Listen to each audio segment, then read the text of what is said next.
Sia lodato Gesù Cristo. Fratelli e sorelle, questa parola mi ha toccato molto. Quando San Giovanni dice: carissimi, noi fino ad ora siamo figli di Dio, ma ciò che saremo non è stato ancora rivelato. Dunque, fratelli e sorelle, è una cosa bellissima ciò che noi saremo, ciò che diventeremo. Non ci ricorderemo neanche più delle sofferenze di questa terra, una volta che diventeremo ciò che dobbiamo diventare. Perché spesso quando viviamo non pensiamo spesso a ciò che noi diventeremo.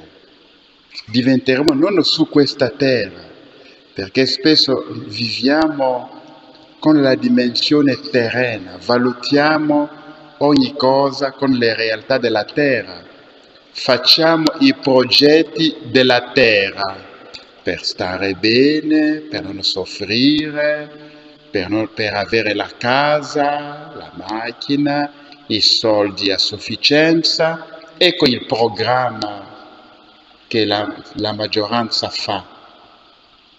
Ma ciò che noi saremo, fratelli e sorelle, non ha niente da che fare con le realtà di questa terra.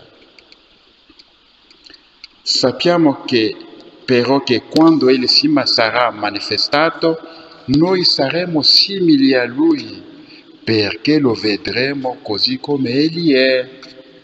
Dunque, saremo simili a Gesù, come Lui è adesso, noi saremo come Lui, cioè nella beatitudine, nella gioia che Lui gode adesso, noi potremo godere di questo.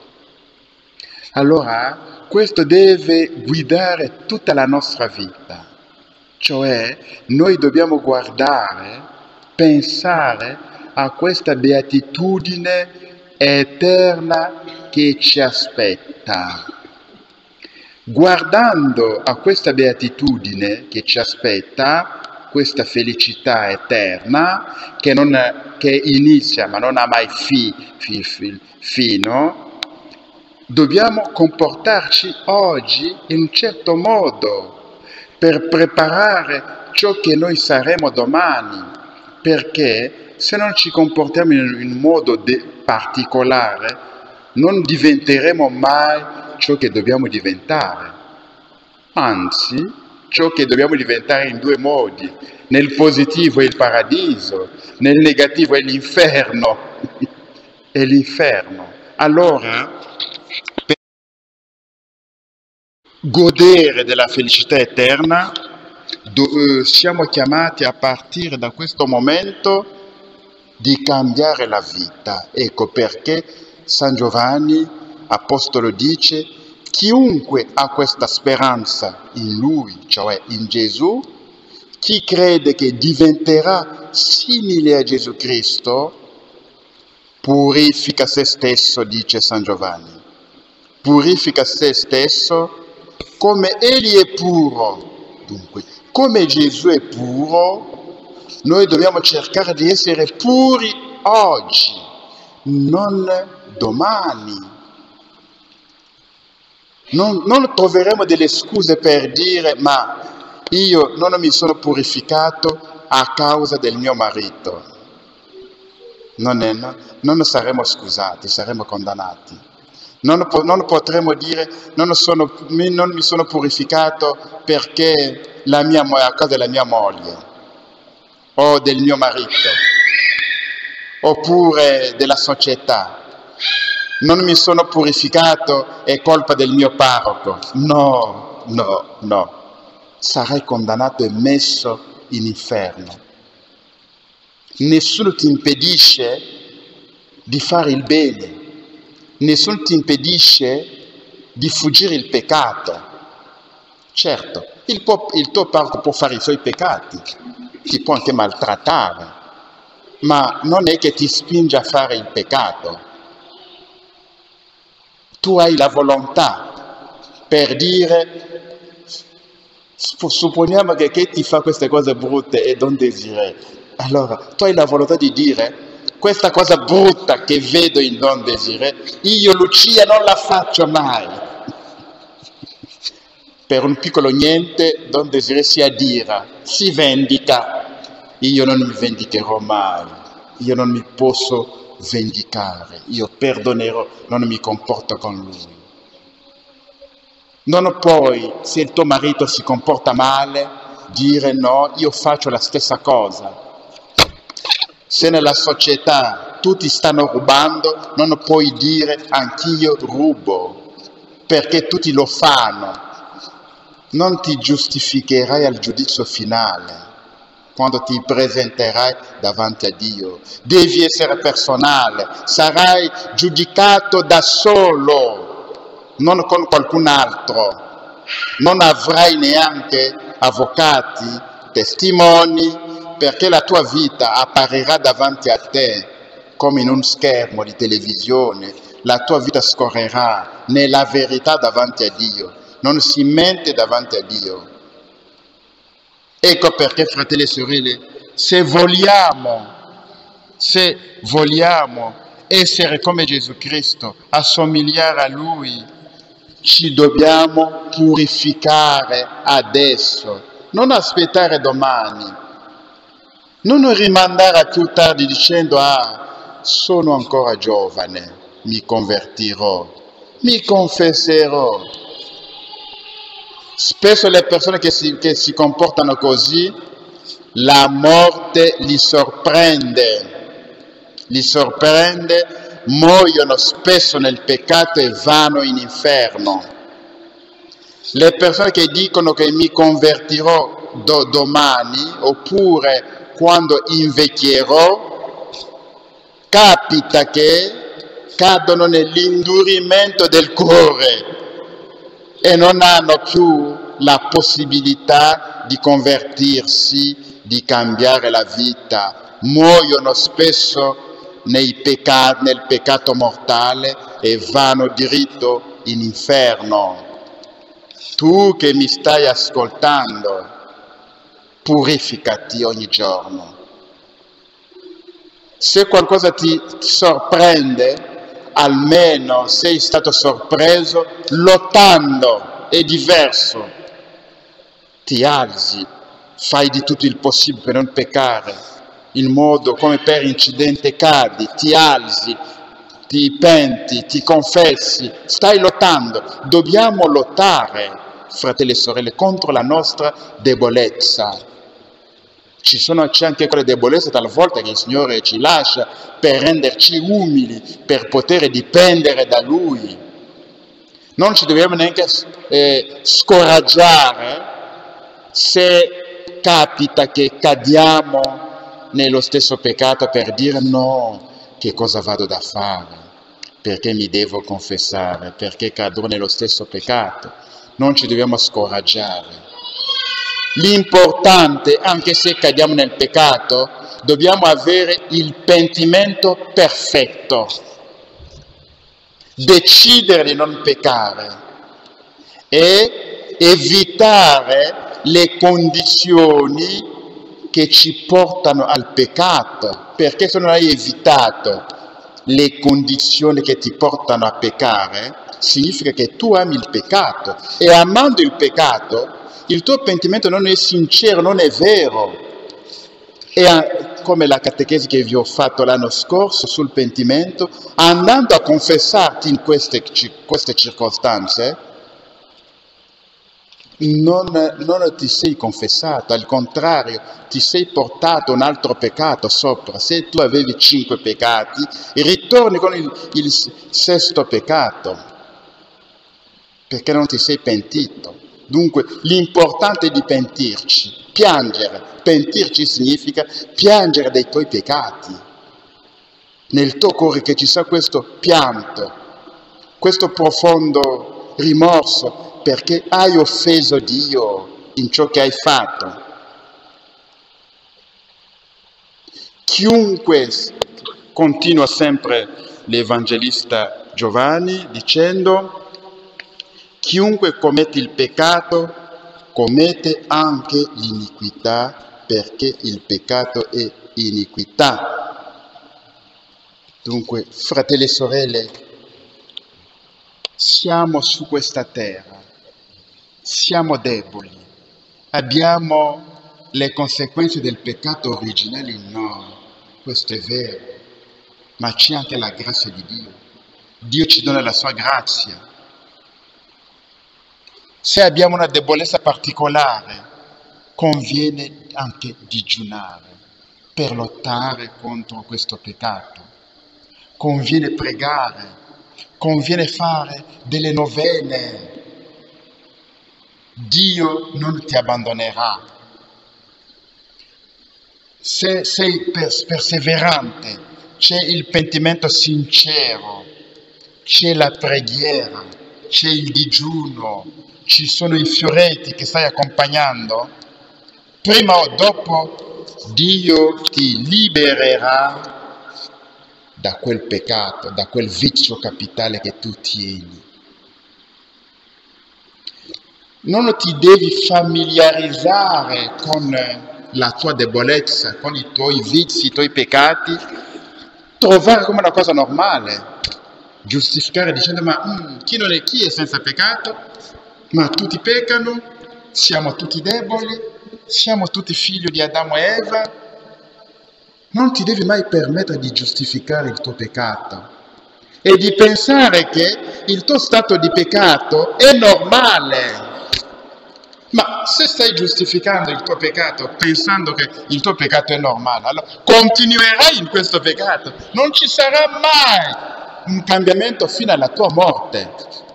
Invecchierai nel peccato e invecchiando diventerai più cattivo, perché spesso la vecchiaia è la conclusione della vita. Si vede la tua iniquità o la tua santità nella tua vecchiaia, come ti sei comportato, perché forse quando eri più giovane hai saputo vivere nell'ipocrisia, nascondendo i difetti, non lavorando su te stesso.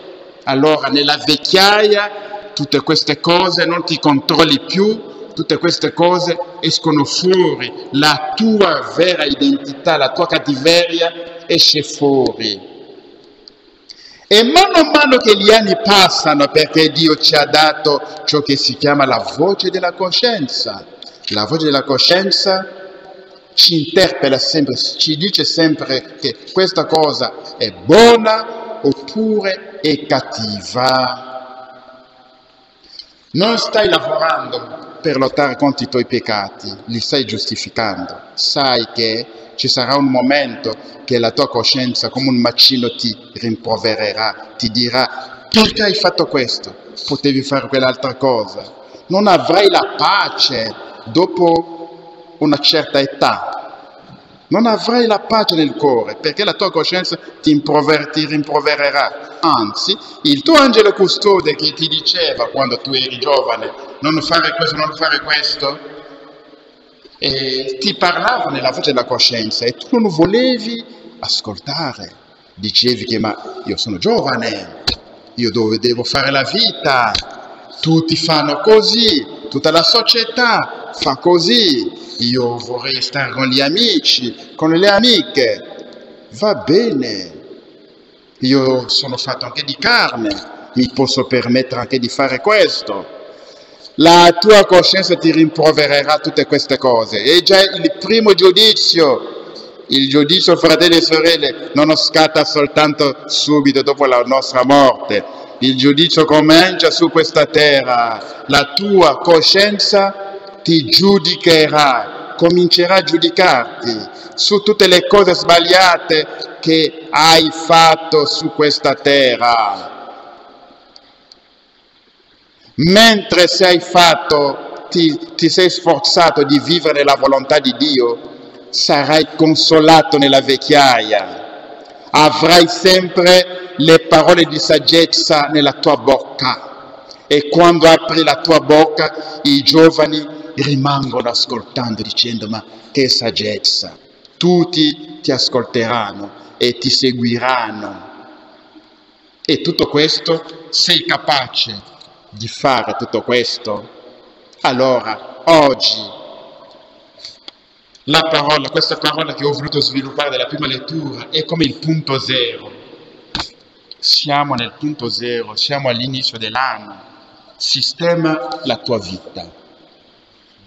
Non vivere nella monotonia degli stessi peccati, degli stessi difetti e credere che è normalità.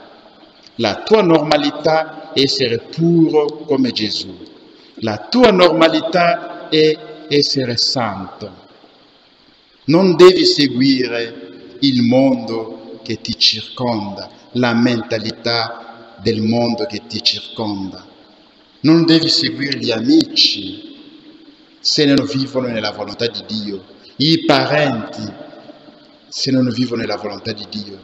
Non devi seguire neanche i sacerdoti se non vivono nella volontà di Dio. Non li devi seguire, perché c'è chi si nasconde dietro il sacerdote per giustificare il suo peccato. Non è che il sacerdote ha imboccato, come ve lo dico sempre, la via dell'inferno, lo devi tenere la casola, lui avanti e tu dietro, andate insieme in inferno. No, lascialo andare a imboccare la via dell'inferno. Tu prendi la via stretta del paradiso, mentre la stai prendendo, prega per lui, se si può convertire. Se non si può convertire, e sono i fatti suoi, pagherà per l'eternità, pagherà per l'eternità. Fratelli e sorelle, viviamo una sola volta, non ritorneremo ancora su questa terra per vivere. Ciò che stai facendo adesso, ti pentirai di averlo fatto, dirai, ma questa cosa, che cosa ho tirato come beneficio? Niente, tutto è vento, fumo, tutto è andato nella pancia e poi ho scaricato, non ho guadagnato niente. Questo piacere, che cosa mi ha procurato? Niente. Adesso devo scontare la pena eterna, l'inferno per l'eternità. Ma potevo fare diversamente. E queste cose, le anime dannate dell'inferno le ripetono sempre. Sapete che nell'inferno non fanno che lanciare le maledizioni. Dicono, maledetto me, non potevo fare questa cosa, maledetto, maledetto. Maledicono anche Dio, maledetto Gesù Cristo, maledetto Dio. Ecco le parole che dicono in inferno le anime dannate. Allora, se non vuoi cambiare la tua vita adesso, passerai tutta la tua eternità maledicendo tutti, maledicendo te stesso. Ma io andavo in chiesa tutte le sere. Io ho fatto questo nella mia chiesa, ma sì, ti troverai in quel momento in inferno, perché non sei stato radicale. Dobbiamo essere radicali nel seguire Gesù Cristo. Senza la radicalità, fratelli e sorelle, possiamo rischiare l'inferno. L'inferno esiste, non scherziamo, come il paradiso esiste, l'inferno esiste. L'inferno è eterno, cioè per sempre. Come metti i piedi nell'inferno non uscirai mai, soffrirai per l'eternità. Fratelli e sorelle, io vi invito ad accettare tutte le sofferenze, tutte le contrarietà, ad accettare le privazioni, i sacrifici, i digiuni prolungati. E per poco tempo soltanto. Così, guardatemi come sto indicando. E per poco tempo. Hai davanti a te un'eternità beata. Le sofferenze che hai, fisiche, persecuzioni, non significano niente in confronto alla gioia che avrai. Sopporta tutte queste cose con gioia, con allegria. Sorridi mentre stai soffrendo. Balla, salta, ballando, mentre soffri. Mentre ti insultano, ti calunniano, salta di gioia. Tutto questo passerà. Tutto questo passerà. Noi abbiamo l'impressione che la nostra vita è lunga, abbiamo l'impressione che le nostre sofferenze durano molto. Non è vero, non è vero. È un attimo soltanto che la nostra vita è un attimo, le nostre sofferenze un attimo ancora. Ecco perché ci vuole la pazienza. Le cose passano velocemente, velocemente, velocemente. Sia lodato Gesù Cristo. Sia lodato